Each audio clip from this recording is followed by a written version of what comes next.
We are, from here we proceed to we dwell, sandali lang, about the elections and the need to, yung booster shots ninyo.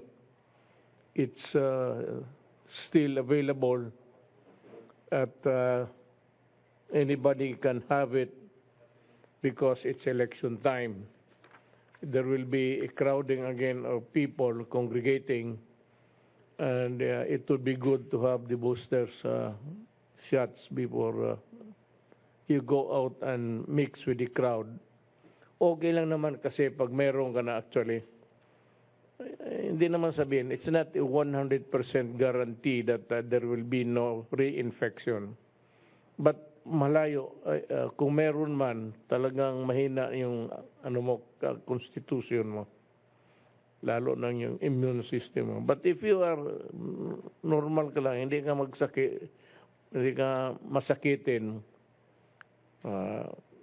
it can protect you and you can vote there without any sans the worry about getting an infection again.